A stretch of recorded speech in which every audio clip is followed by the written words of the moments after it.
Hello, families. In this episode of Founder to Founder, I went to New Orleans and interviewed Arianne Craig Jolla. I had so much fun filming this episode, and you'll see in the episode, and it's actually quite a long one, but she has such an amazing story. Arianne Craig Jolla is an educator who left the classroom to start her own school. She left the public school system due to what she considers academic malpractice. Instead of leaving education altogether, she decided to start her own school, Hype Academy. Ariane more recently also founded Cash Academy, which is a digital financial literacy platform targeting Black and Brown youth. It's so exciting to see everything that she has going on, and I hope you're excited too. Enjoy. Hello, everyone. My name is Felicia Wright, and I am the host of the Founder to Founder podcast. And today we have Arianne Craig Jolla. She is a founder and an education entrepreneur, and I'm so excited to be talking to you because you've done so many things in your career, and I think so many teachers that are trying to branch out and serve the communities in different ways can really benefit from your story. So I'm going to let you decide where you want to take us from beginning to end, but tell us how you got started and how you got started. Sure. I just want to say thanks, of course, for inviting me to the show. I'm excited to be here. Thank you, Felicia. I've wanted to teach since I was in fourth grade. And I talk about it a lot. I never get tired of talking about it.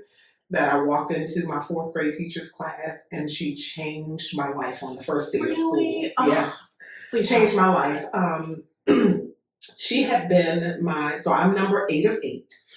Right? Oh, wow. I'm number 8 of 8. So my sisters, I have 2 sisters that are right above me, and then I have 5 brothers that are older than all of us. Wow. Right? Okay. So we all went to the same elementary school, and I could not wait to be in Miss Weber's class because my sister had talked about her. She's my sister that's 1 year ahead of me. Okay. She made it to 4th grade, of course, and I'm in 3rd grade, and I keep hearing her. She comes home and she talks about how she loves Mrs. Weber. She loves Mrs. Weber.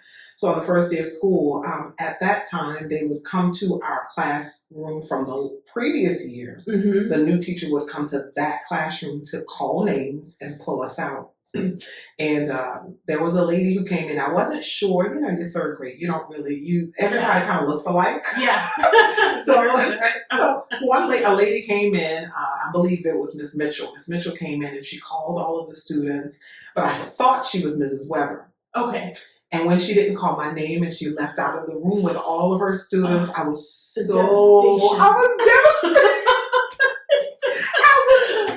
devastated because I had waited all summer to be in her class. And then, so Mrs. Mitchell walks out, and then another lady who looks just like her, short, kind of rickety a little bit, had been teaching for years.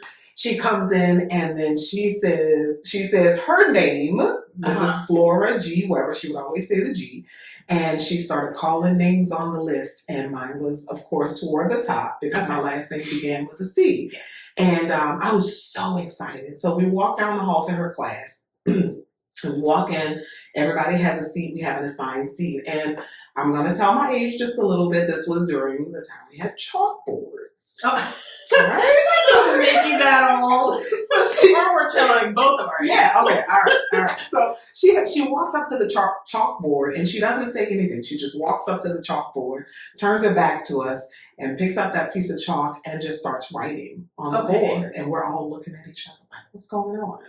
And she begins writing her name, Flora G. Weber, and then she writes her phone number.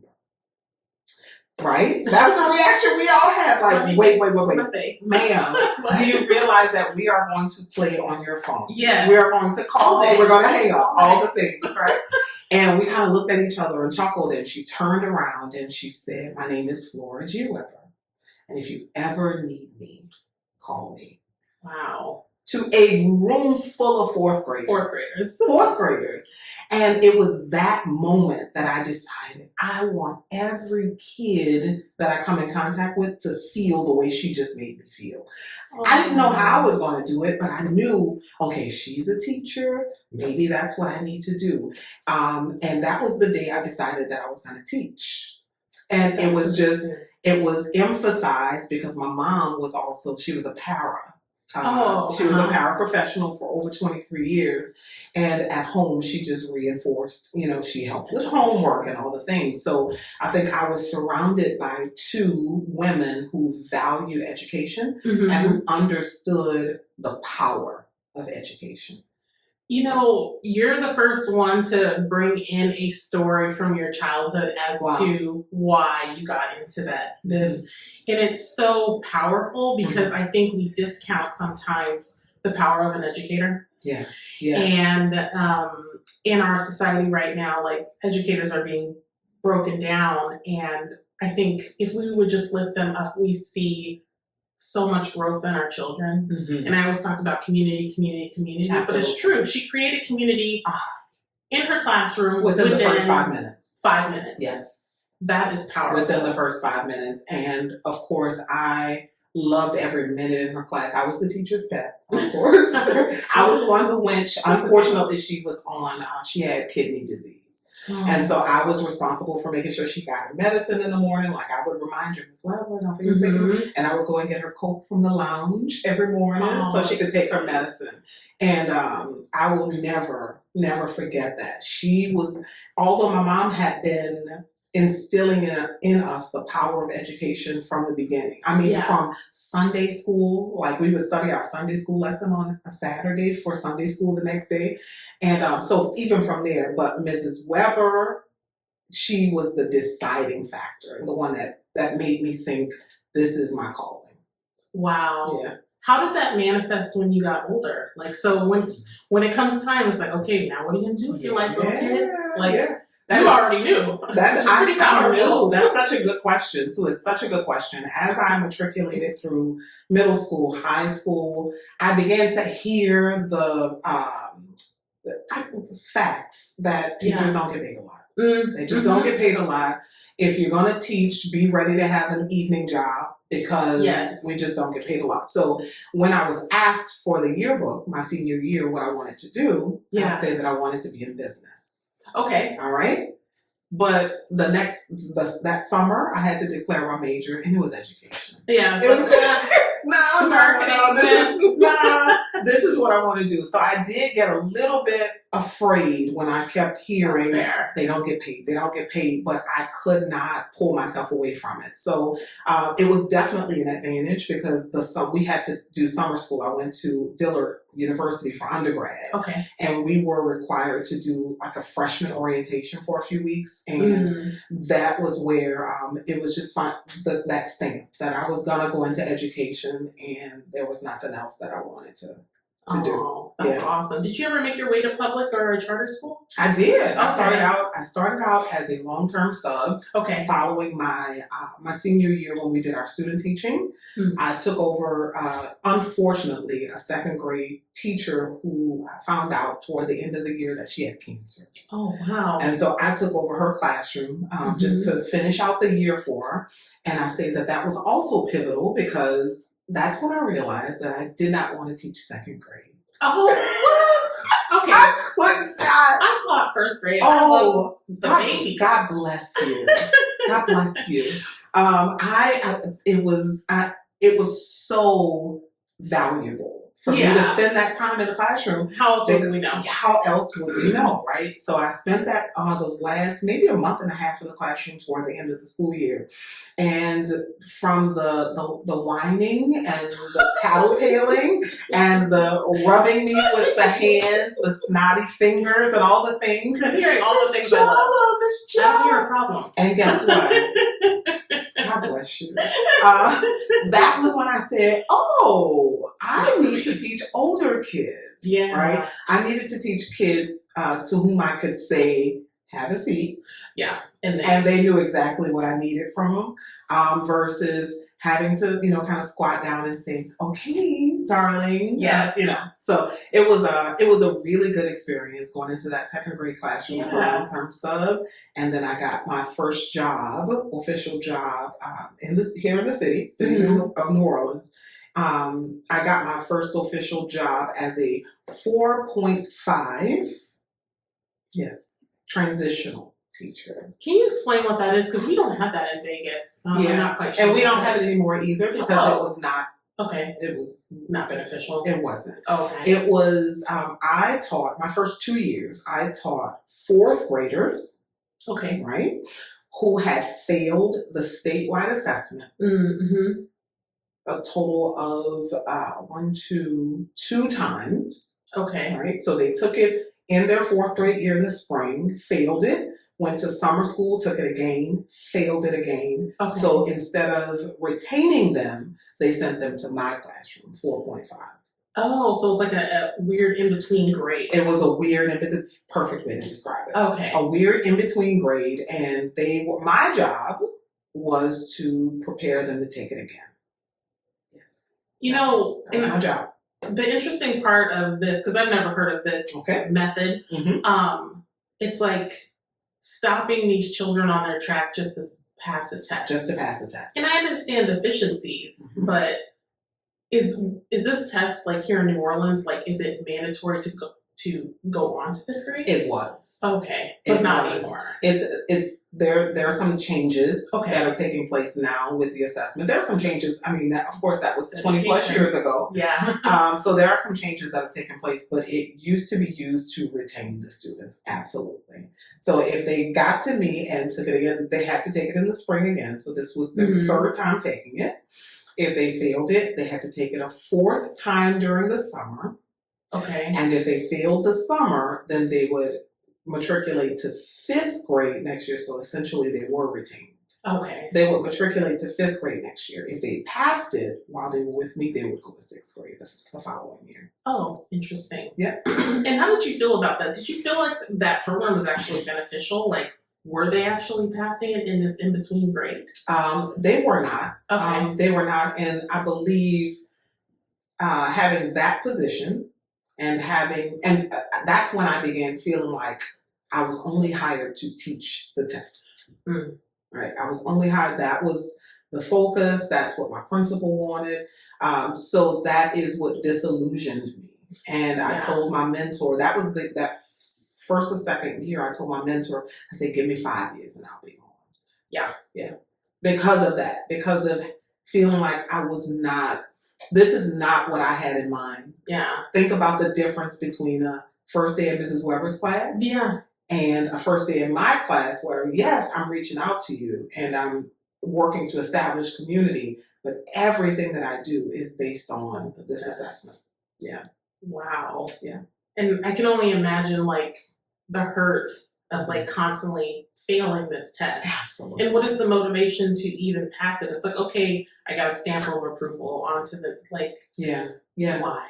It really affected the kids' self-esteem. And some of these kids had already been retained in prior grade. They were already struggling. Right. So I dealt with a lot, of course, as a first year teacher, first and second year teacher, not necessarily well equipped to deal. No. I would agree with that. No, not a first year teacher, second year teacher. You're dealing with so much more than just the traditional student who you can teach the content and keep it moving. You can establish community, but with this particular group of students, we had a whole nother layer of emotional challenges. We had another layer of course, many of them were SPED. They had 504 plans, all the things. So for a first year teacher to be expected to be an expert enough at all to subjects. Navigate at every subject. Yeah. At every subject. I had to do 5 or 6 different lesson plans a week, one for every subject. And then I had to address the kids' emotional needs. I had to address things like attendance, because you got to think about it. With these kids who are in 4.5, many of them have already been retained, and many of them are already having many issues, whether it's behavior, at home, all the things. So I was, it burned me out pretty quickly in those first 2 years. That doesn't surprise me. So my first year of teaching was actually in a 4th grade classroom. Oh, wow. And I was like, yeah, not for me. Yeah. But anyway, I found 4th grade to be such a delicate year because it's transitional from the elementary to middle school. And even more so than fifth grade, because fifth grade, they're like, we're out of here. But fourth grade's like, we're almost out of here, and they're changing and growing. Yeah. So that must have been really difficult for them. Oh, it's a challenge. Yeah. So after that, what happened next? I thought that if I left the parish, you know, in New Orleans we have parishes versus counties. Okay, thank you for clarifying. So, well, in Louisiana we have parishes, okay, and every other state in the union has counties, but it's because of our Catholic heritage. Okay, right. So, so I thought that if I left the parish and went to a neighboring parish, so left Orleans to go to St. Tammany. St. Tammany was the top parish in the state at the time. Okay. And I lived only about 20 minutes away from St. Tammany. I thought, and I'm just going to be very honest. Yeah. Growing up in the South, we tend to take on what I now call like a self-hatred. Okay. And I'll explain it as clearly and as delicately as possible. But we take on in a lot of facets of our lives. I like to say we think white ice is colder. Okay. All right. So growing up in the South, raised by a mom who had picked cotton in Mississippi with her grandfather. Okay. All right. So you could imagine some of the deep-seated challenges. So the parish that I was in was primarily African American. The parish that was the top parish in the state was primarily Caucasian. So I thought maybe if I leave this parish and go to that parish, it'll be better. Right? And that's what I mean by like and I've started unpacking that for myself, that internal self-hatred, thinking that if it's Black, it's bad, and if it's white, it's better. That was my mindset when after my first 2 years, I said, maybe it's us, is what I thought. I don't know if I ever verbalized it or said it out loud. And applied, and it was very difficult to get into the parish. Okay. So if you got into the parish as a teacher, you won the lottery. Okay. And I got in. Wow. My first year. The first year that I applied, I got in, and I started teaching in St. Tammany at a junior high school. Okay. And it was no different. It was no different. The kids were still... they still had so many and I was one of the only Black teachers in the school. Many of my kids were, you know, they didn't look like me. They were, but it was the same. These kids were still coming from broken homes. They were still, they still had been overlooked in many ways as far as what they really needed. Whether it's academically, behavior, emotional challenges, all of the things. So I quickly realized that it wasn't a parish issue. It was a system issue. Yeah. Right? Because we're all under the same system. So regardless of where you live, what region, what city, what parish, if the system is broken, all right? Yeah. It doesn't matter how much you're being paid, because I got paid more in that parish, right? I got paid more in that parish, but we still had some of the same issues, and I still was so frustrated that I could not give my kids what I felt like they needed. Yeah. Those basic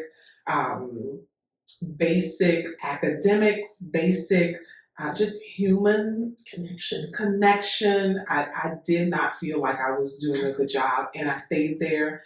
And I was there when Hurricane Katrina hit. Oh, wow. Yeah, that's where I was when and it was about 5 years in. Yep. And that was my out. Oh, and then after that, you didn't. I came back a little bit after Katrina, and I said, no, I don't want to do it. One thing I want to circle back to, but I also want to talk about that, is that you mentioned how you thought it's basically better on the other side of the tracks. And even, so I'm coming from Las Vegas, and we're the second largest school district in the nation, second or third largest. Okay. So everything is Clark County School District. Okay. So in my head, I'm like, oh, states like this where they have different counties, like there's more of a competition, they probably have a better education system. So it's great, even for me, to hear that it's like, it's a system problem. Oh, it's a system. And it's it's nationwide. Like grass isn't always greener on the other side. Absolutely. Which is unfortunate. And I mean, I have my own opinions about why that is, but I want to circle back to after Katrina. What did you decide to do then? After Katrina, I came back for a little while. They asked me to come back, and I stayed for as long as I could. And at that point, they had asked me to take one for the team. It's always take one for the team. I don't take no more for the team. No, I don't want to. I agreed, but they put me in a BD class. Okay. Behavior disorder. Okay, right? And that was right before Katrina that they asked me, the teacher for that class. I was, at that point, I was a resource teacher. So the kids who needed to be pulled out, they came to me at certain points of the day. They had 504 plans because my undergrad is in elementary and SPED. Oh, okay. Yeah, and my master's is in SPED. Got it. So I worked with those kids who had IEPs and 504 plans. And right before Katrina hit, they asked, we just lost our BD teacher. Can you come? Can you take over that class for the rest of the year? This was before Katrina hit. And I said, sure, I'll take over the class for the rest of the year. And I verified, I said, so next year you're going to put me back in my moderate, right? The class that I am trained for. And my principal, of course. And of course, when I went back, they had me back in the BD class. And just to give you a glimpse into the BD class, and then I'll answer your question. Tell me if I'm going too far. No. Okay. I'm intrigued. Okay, all right. So, I love working with kids. So it was just a matter of adjusting and compensating for the lack of training that I had, as I was not a behavioral a teacher for those kids that have behavioral difficulties. So in that class, I had a lot of challenges, although it was a much smaller class, but I had a lot of challenges because it was not my specialty. I believe that I failed in that classroom. I had one, that's what I think about that, I felt that way at the time, like I had failed. And then the older I get and the more I understand the way it works in a school building, I think we all had a part to play in what happened with those kids. Because I look back and I think they can't get that time back. Those kids can't get those hours back, those days when they maybe were not getting the services that they deserved, as like having literal diagnoses, right? So I remember this one young lady, she was little bitty something, and unfortunately she was in our class. I now believe that maybe she had some mental illness. Okay. She was a little bitty something. She had to be maybe 10 years old, but she had been abused, and she had been abused in the school by a school worker. All right, at a prior school in the parish. So she had so much going on with her. And she would literally, she would walk up to my desk and she could be so sweet. And she wanted to hug you and she wanted to love on you. And then she would just flip. And to the point that she would defecate on herself. And she would take it and she would rub it all on my desk. She would rub it all on the walls. And I'm thinking, this is not what I signed up for. Yeah. This is not what I signed up for. She's not getting what she needs. No. And I am definitely, this is not what I signed up for. And I tell that story. I remember her name, and she had a very popular name. Of course, I won't call it, but I'll never forget her name. Yeah. And I tell that story because teachers have to be so many things. We have to be so many things to the kids that the kids that we love. We want to take care of them. We want the best for them.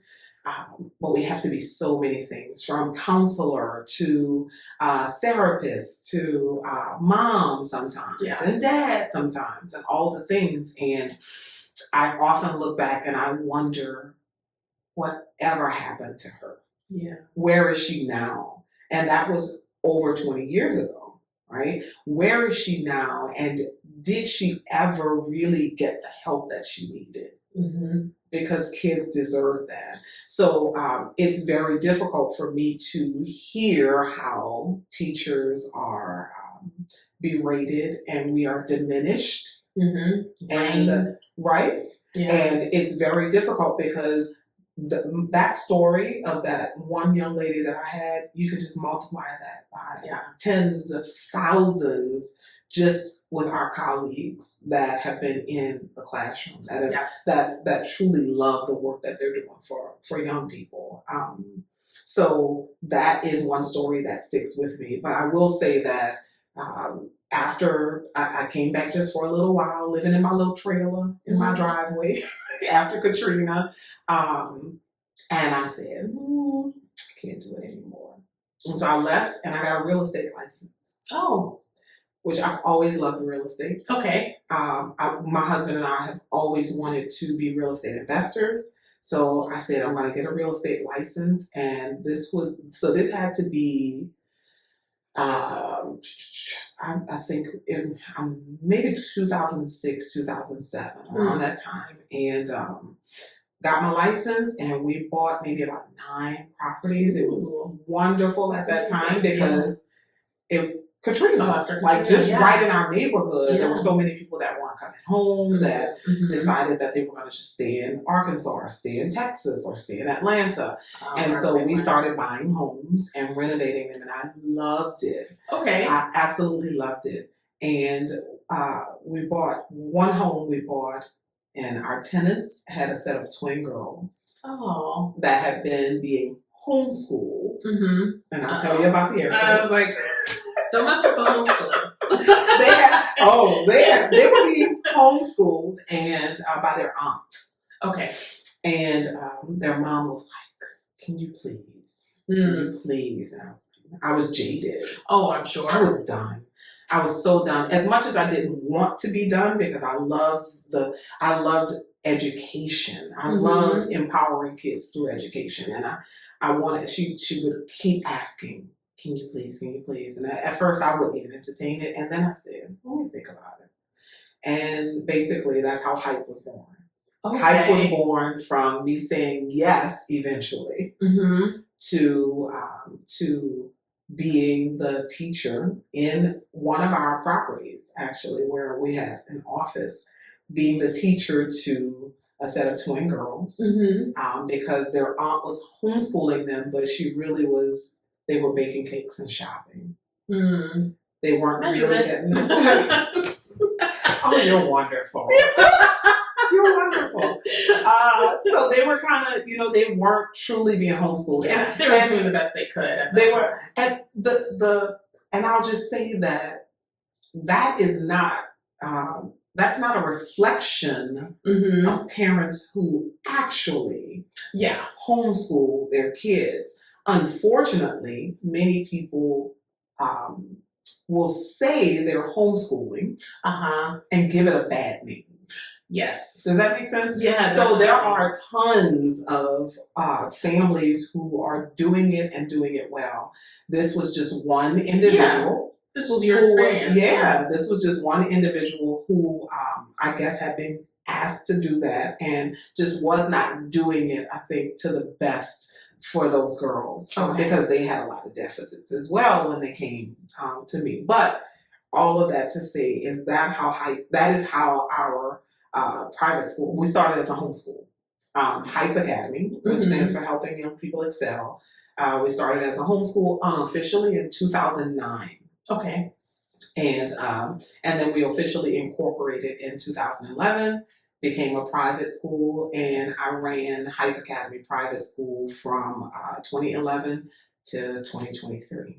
That's amazing. Yeah. When with Hype Academy, I'm just curious, how many students did you have? Were they small classroom environments? What did that look like? It was small, and now that I know that there's a word for it, well, it's new. A microschool. Microschool. It was a microschool. It wasn't something that we called it. We did start as a homeschool because we were able to, each of our parents for the state of Louisiana. They just applied to the state and said, hey, here's where my kid is during the day. Okay. All right. And so that was the home study program. That was the homeschool program. And once we applied to the state, we had to make application and apply to the state to become a private school, so that partly so that we could receive funding. I'm going to back up a little bit. Yeah.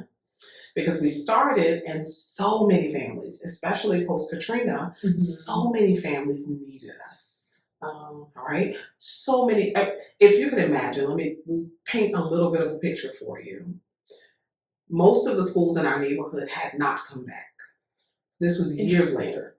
Oh, right? Wow. A year later. Had not come back. Okay. We didn't have streetlights in many areas of the city. Okay. I didn't hear birds for the first year or two. That was how devastating Katrina was.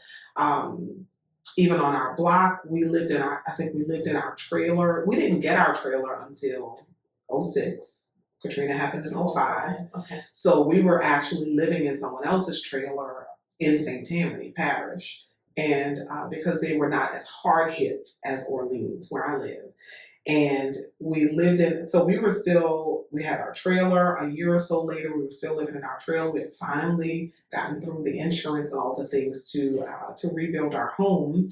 And we were in like maybe part of the first wave, because so many people were fighting with insurance companies, deciding whether or not they would come home. If I come home, it was almost like the chicken and the egg. Yeah. If I come home, where's my kid going to go to school? Yeah. But the school is saying we can't open the school if no kids are here. Right? Okay. Yeah. So you've got all the things. So that's why what we did with Hype Academy was so necessary, because if you looked around, there were no schools in our area. So we started, and the parents who needed us came to us, and the tuition, although our tuition was very affordable comparatively speaking when you compared us to other options, but it was still not as affordable for those parents who really needed us. So what we decided to do was, it's funny because a parent called one day, and I answered the phone at the school, and she said, have you ever thought about maybe becoming a private school so that maybe you could take advantage, or your families could take advantage of some of the scholarships, the scholarship opportunities. And she didn't say the word school choice, but that's what she was talking about. Okay. Right. And I said, no, I had never thought about that. I said, we are having challenges with retention. Okay. Because many parents would say, we love it, you've changed our child's life, all of the things, but we can't afford you. We can't afford you. Place to be in. It's a tough place to be in. So they would end up having to go to other options that were not as suitable. Right? They were not as suitable. They were the options that many of these kids had been pulled out of or weren't doing well in prior to the storm. So when she said that, I started doing the research. And then it took me about a month and a half to do the application. I had to drive out to Baton Rouge to go before the state, and they had to approve me in their session. We went and we got approved in the session, and Hype became a private school. And that way we were able to let our families know, hey, now you can take advantage of the scholarship opportunities and the waivers that so the state would pay us a portion instead of the parents having to figure out how they were going to pay the tuition. And that's why I always say that school choice is what helped us for so long. It helped us to increase retention.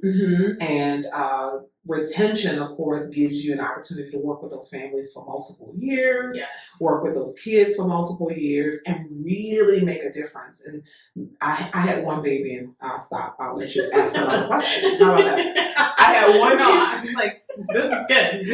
I had one baby who came to me, and he said, we did parent interviews in the beginning before they would come. So we would do parent interviews, and he came and he said, his mama said, he flipped over a desk at the last school. And I looked at him and I touched him on his leg. I said, buddy, we don't flip over desks here. Yeah. And when I say he was with me for about 4 years and was amazing. An angel. He was an angel. He was an angel. He struggled academically, but because we were able to spend that time with him, because he was in a better environment, an environment that worked for him. Yeah. We were able to get through to him. And that was, I'll say his name. His name was Sean. Okay. And Sean was with us for at least 4 years. And he said, when I told him, I said, baby, we don't flip over desks here. And he said, yes, ma'am. Yes, ma'am. And when he got to, so we were concerned. We were kind of on alert when he came, and we were just trying to figure out, okay, what are his triggers, things like that. But he was amazing and actually ended up being more of a role model, especially when kids were coming in after him. Mm-hmm. He was the one who would take the reins, and we would be able to trust him to kind of mentor, the kids that were coming in after him. So it made a difference. It really made a difference. And then, of course, being able to take advantage of the opportunities for the state to help out. Yeah. It was amazing. It was amazing. One thing that you said that I really want to highlight is that one of your parents called you and said you should go a private route so you can get public funding. Mm-hmm. And the interesting part to me is that us educators, a lot of the times we're just on the ground serving the community, doing the work. We don't have time. Yes. We don't have time. These babies need us now. Yes. So I think that parent was amazing that she did that, but I think it just speaks to the calling that you've received as an educator of, I have to serve these kids now. They have nowhere else to go, and I'm going to be that solution for them. So thank you. Yeah, you're welcome. Yeah. You're welcome. And then when you think about these kids don't have time. You think we don't have time. Yeah, exactly. These kids don't have time. They don't have time for a reboot or redo of 3rd grade, 4th grade, kindergarten. They need us, and they need us in this moment.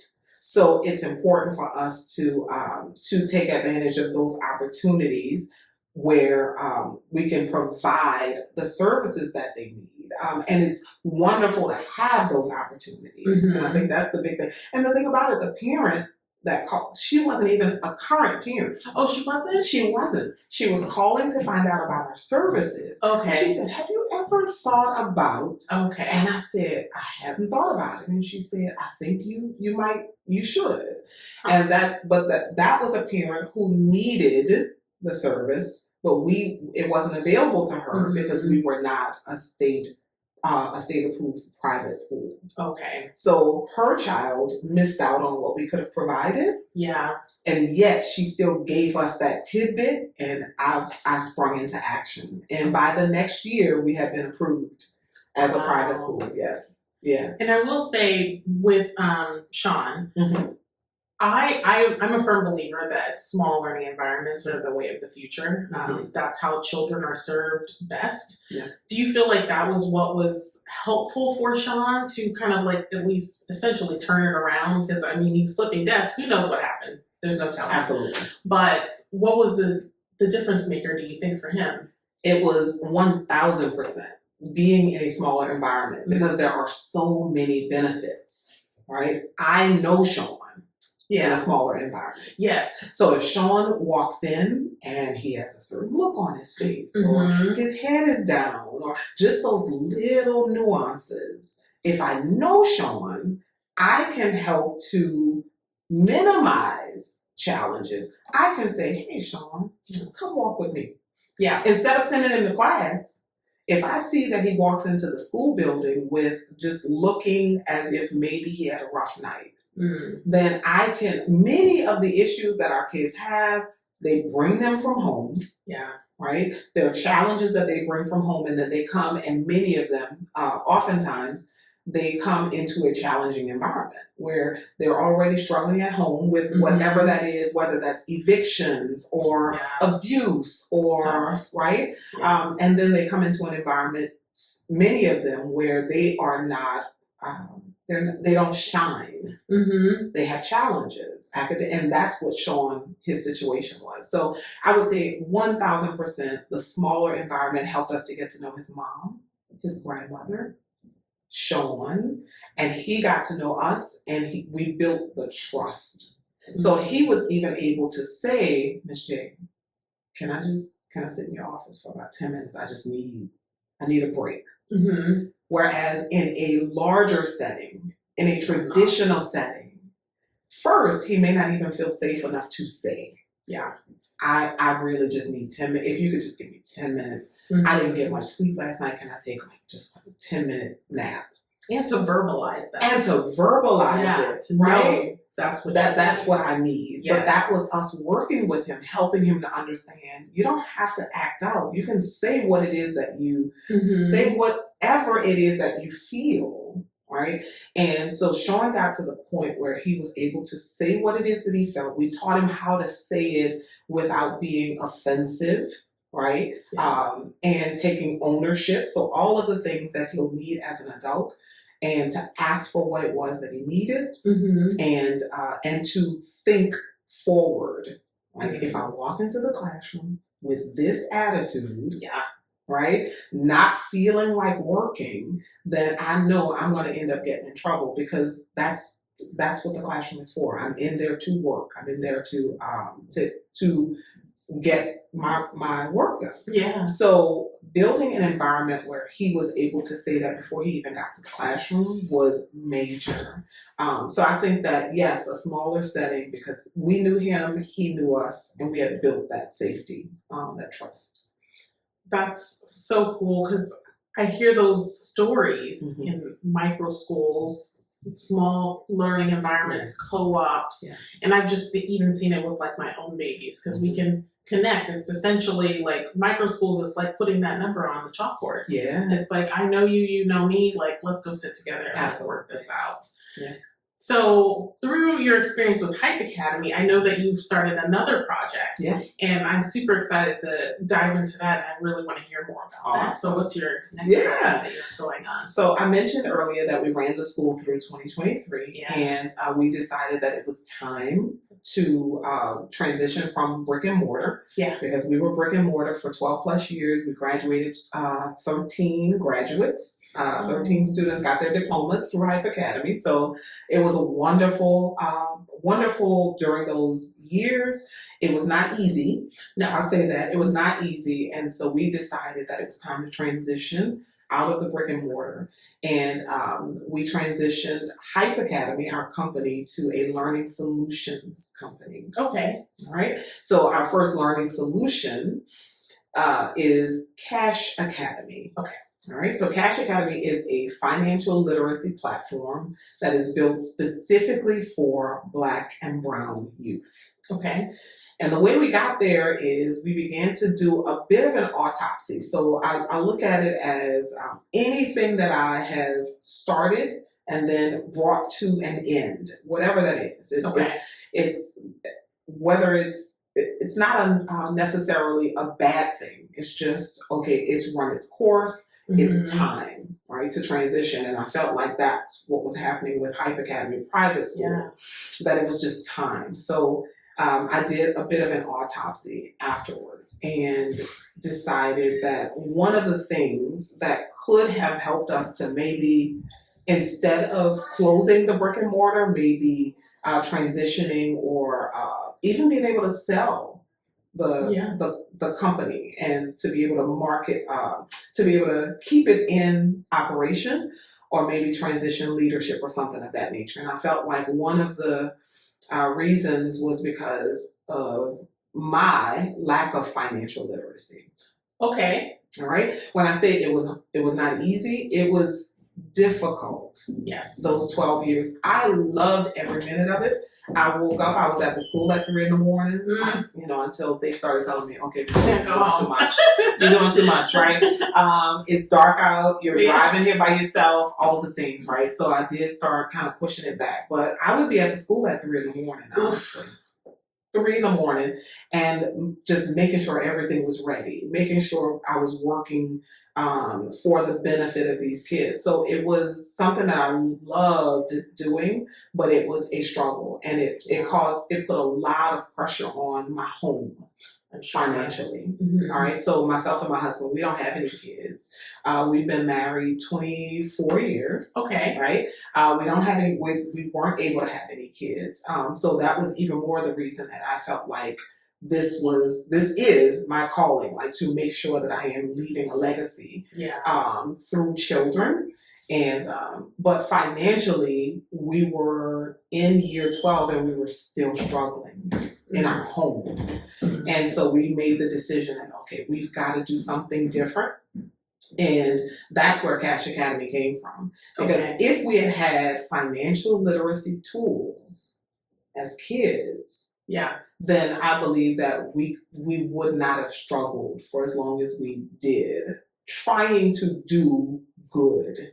Yes. Right? And I find that a lot of my colleagues, a lot of us, educational entrepreneurs, a lot of us, there's no question that we are 1,000%, we're 10 toes down when it's time to do good. Yes. But many of us don't do well in the process. Mm-hmm. And so we felt like it was time for us to do good and do well. It's difficult to do good when you are struggling personally, financially. And so Cash Academy is our answer to those Black and brown future education entrepreneurs who want to do good, who know that they've been called to teach, they know that they've been called to work with young people, but are concerned that they're not going to get paid what they're worth. Mm-hmm. So if you think about it as an education entrepreneur, I wasn't making much money as a classroom teacher. Yeah. Cut that in half. Cut that and less than half. And then multiply the effort and the time spent by 10, 20%, or times 20. And so our goal now with Cash Academy is to build a financial literacy platform where kids will have an opportunity to learn about money and earn money while they learn. So the more you learn, the more you earn, is our tagline. Earning more money. Yes, they do. They do. And make it fun. And they'll also get to see financial literacy content. They'll get to see themselves in the content. So that's why it's geared toward Black and brown youth, because we do have, there are tons of financial literacy options out there, but not many of them give us. Yes. Right.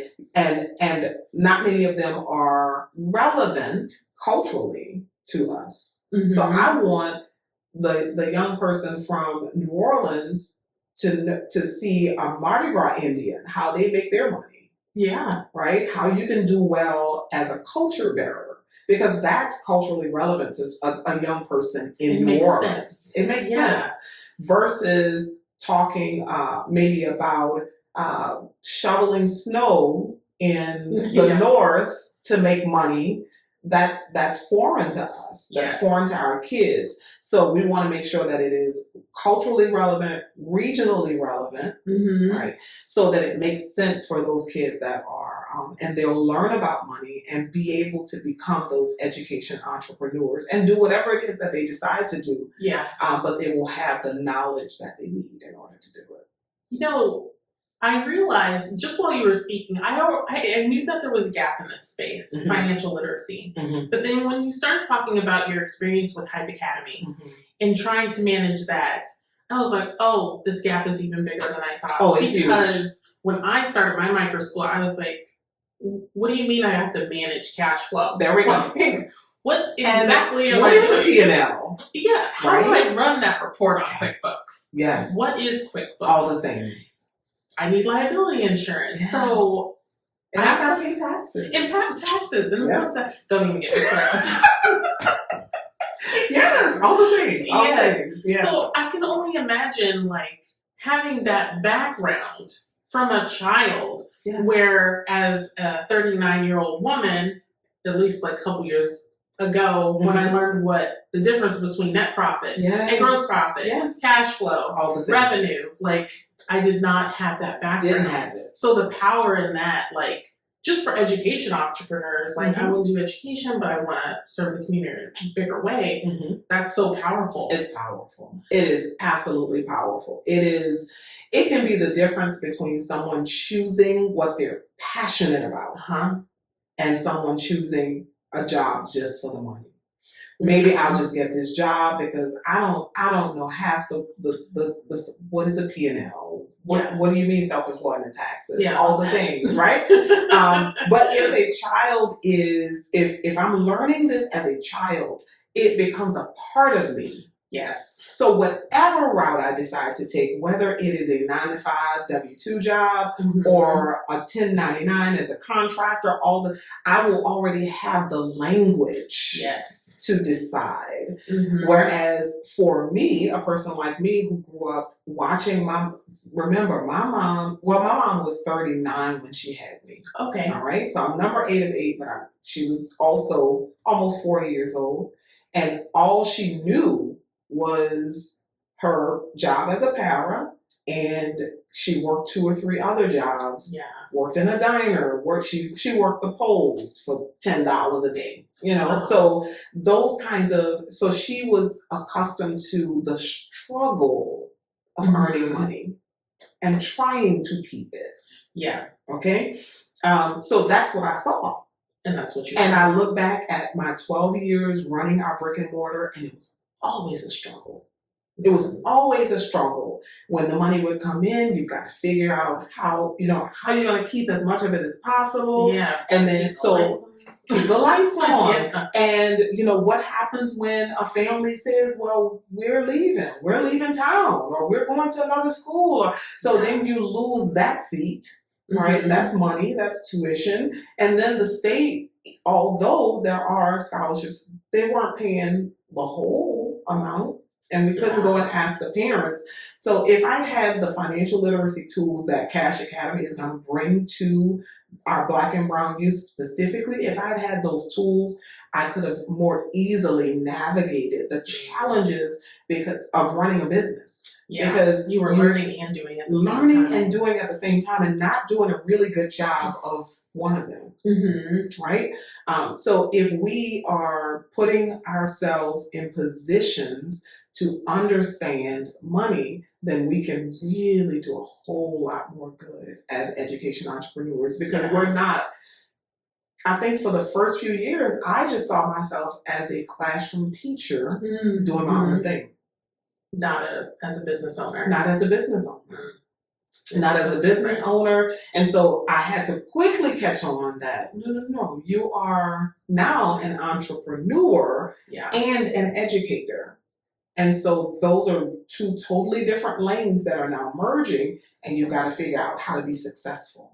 Yeah, I would definitely say, like, with educators, like, we got the education part. We got it. We got that. Yes. It's like the entrepreneur side. Absolutely. But one thing that you mentioned about Cash Academy is that you're giving them the experience of being able to run their own business. Can you tell me a little bit more about that? Because my children are always trying to run some kind of business, run some kind of game on me, so I can pay them money. Did you say game? Yeah.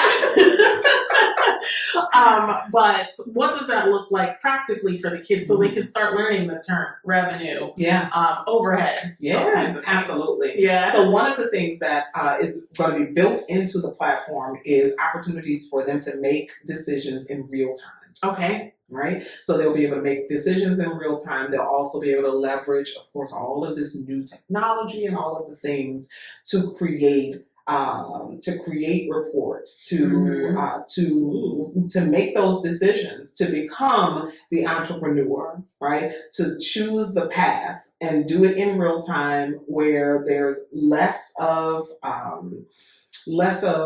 a risk, right, for failure. Like if you fail here in a simulated environment, that's where we want you to fail. Yes. That's where we want you to fail and learn and fail and learn. So they will have opportunities to choose different paths, and with help from our sponsors, our partners, they'll earn money as they make those decisions. Okay. So making decisions to become an entrepreneur, or to become, even if they decide, many of them want to go to the MBA. So I want them to have a realistic idea of what that feels like, what that looks like in a simulated environment, so that, because of course we already know the statistics that many of them go bankrupt after, and that's just to me another symptom of not knowing, not having financial literacy before you get those major opportunities. And I look at being able to be an education entrepreneur as an opportunity. And so we want to give kids we want to give kids access to the information before the opportunity presents itself. Just as you were speaking, I just like imagine the impact over the course of like 20 years. If this was a requirement for children. Absolutely. Like through elementary, middle school. Imagine the impact and how things would slowly shift over time. 1000%. Like, I think that is really what you're doing. Like you're going to shift and change these children's futures. Absolutely. As a result of Cash Academy. And we talk about generational wealth all the time. That's what I hear you saying right there. Is generational wealth. Because the more I know about it, it just becomes a part of my conversation with my children. It becomes, I was mentioning that we spent the weekend at the lake, and we do it once a year. And one of the reasons that we do it, it's a little lake that I found a few years ago. I was really, really stressed. And I found this little lake not far from my home, but it feels like it's hours away. Okay. And so I wanted to provide that opportunity for my family.